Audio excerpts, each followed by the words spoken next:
Okay, so today we're building the Brightroom.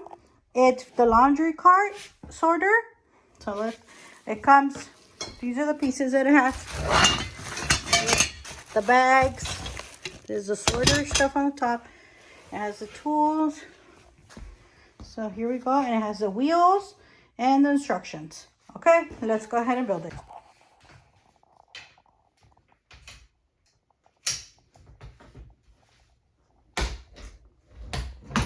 All right, we got, this is the finishing of the clothing one. We have our bags.